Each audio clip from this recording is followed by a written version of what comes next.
लद्दाख के एनवायरनमेंट की विशेष तौर पर ज़्यादा चिंता करने वाले, अपने फास्ट को लेकर काफ़ी लंबा खींचने वाले सोनम वांगचुक जी हमारे साथ हैं, दिल्ली में हैं। आज आप लोग फिर दोबारा से चिंता कर रहे हैं। कितना बड़ा इम्पैक्ट है जो अभी अभी लद्दाख में और हिमालय रीजन जो है, खासतौर से हिमाचल है, इन रीजन्स में हो चुका है? जी, आज मुझे एक तरफ खुशी है कि ऐसे समाधान जैसे हिमालयन रॉकेट स्टोव्स है, कैसे प्रदूषण को कम करें, धुआं कम करें, हम जिएं मगर कम नुकसान के साथ जिएं हिमालय में, क्योंकि हिमालय में जो लोगों का जीवन है उसका सीधा प्रभाव पड़ता है यहाँ की इकोलॉजी, खासकर ग्लेशियर्स पर। वैसे तो आपने सुना होगा विश्व का बदलाव हो रहा है, ग्लोबल वार्मिंग हो रहा है, मगर लोकल जो जीवन शैली है उससे भी बहुत प्रभाव पड़ रहा है हमारे ग्लेशियर्स पर, यानी कि पानी पर, जो कि स्रोत है जीवन का। तो जब हम आग जलाते हैं, चाहे वो खाना बनाने के लिए हो, हिमाचल में, उत्तराखंड में, भूटान तक या लद्दाख में, या फिर ठंड में, सारा हिमालय ठंडा इलाका है, तो हम आग जलाते हैं गर्म करने के लिए। इससे जो धुआं उठता है, जो खासकर इनएफिशिएंट बर्निंग, उसके वजह से हमारे ग्लेशियर्स पर वो धुआं काला बैठ जाता है और फिर धूप में वो पिघल कर आ जाता है। पानी मिलने के बजाय बाढ़ मिलता है और अगले साल अकाल मिलता है। तो ये सब हो रहा है और ऐसे में आपने अपने तमाम मुद्दों को लेकर फास्ट भी किया था और 6 शेड्यूल की खासतौर से आप मांग कर रहे थे। किस हद तक बातचीत कामयाब रही है? क्या अभी आगे बातचीत हुई? क्या आपकी डिमांड अभी कायम है? जी जी, तो मैं हमेशा दो तरफा मांग करता हूँ। एक तो नागरिकों से, वो पहले लद्दाख और पहाड़ों के नागरिकों से, फिर देश के नागरिकों की, कि ऐसा जीवन जिए कि हम अपने कल को ना बिगाड़ें। फिर दूसरा मेरी मांग रही है, या लद्दाख के नेतृत्व का, जनता का मांग रहा है, कि सरकार भी अपनी नीतियां ऐसे बनाए कि जो संवेदनशील पर्यावरण है हिमालय का, जिस पर कि निर्भर पूरा देश है, उसे हम आज के फायदे के लिए बिगाड़ ना दें कल को।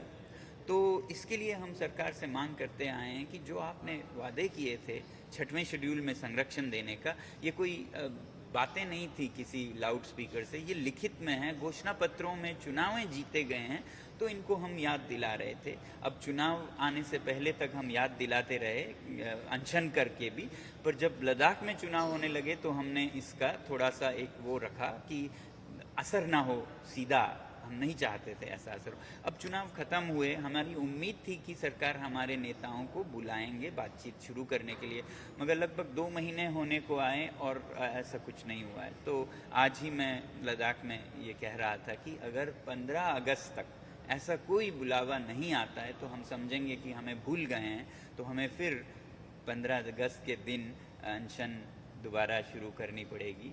अब की बार जैसा आपको पता है ये श्रृंखलाबद्ध है, तो 1 हफ्ते से, 2 हफ्ते से, 3 हफ्ते से, अब 4 हफ्ते की होगी, 28 दिन की। मगर लेकिन सरकार ने तो काफ़ी कदम उठाए हैं, इस बार बजट भी काफ़ी दिया है और वहाँ पर डेवलपमेंट वर्क के लिए रिन्यूएबल एनर्जी में भी काफ़ी इस बार सरकार ने पैसा डाला है। तो ये तमाम चीज़ें हो रही हैं। आपने कार्बन उत्सर्जन की बात की है, 2070 तक हमारा लक्ष्य है उसको ज़ीरो किया जाए। तो क्या आप मानते हैं कि ये पहला लक्ष्य, हमारा पहला निशाना जो है, हमारा जो टाइम है फ्रेम, वो कम होना चाहिए? जी, एक तरफ तो बजट और पैसे अच्छी चीज़ों में अच्छे हैं, मगर हर चीज़ पैसे से नहीं सुलझाए जा सकते हैं। जिन चीज़ों को संरक्षित रखना है उनकी संरक्षण की नीतियाँ होनी चाहिए। हाँ, रही बात जैसे कार्बन न्यूट्रल लद्दाख घोषणा हुई, बहुत अच्छा लगा था मुझे, बहुत ही उत्साहित था, मगर उस पर बहुत कम काम हो रहा है, या उतना नहीं हो रहा है जितनी होनी चाहिए। उसी तरह कार्बन न्यूट्रल बाय 2070 मुझे बहुत दूर का लगता है। मतलब 2070, हमारे जो आज के बच्चे हैं वो तो 70 साल के हो चुके हैं, तब तक बहुत नुकसान होगा। आपको पता है इस पर्यावरण की जो प्रक्रिया है, चेंज, क्लाइमेट चेंज, उसको इरिवर्सिबल होने से बचाने के लिए कहा जाता है सिर्फ 5 साल है हमारे पास, सिर्फ 5 साल है, और हम 70 साल की, जबकि और देश, बाकी दुनिया के आम देश 2050, 2040 बोल रहे हैं। हम जो विश्व गुरु बनना चाहते हैं 2070 बोल रहे हैं। मुझे थोड़ा लंबा लगा।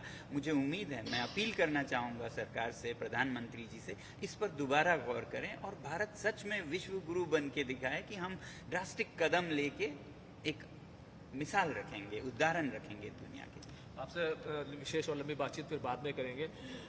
कैमरामैन नरेश के साथ खुरम शहजाद, न्यूज़ 18 दिल्ली।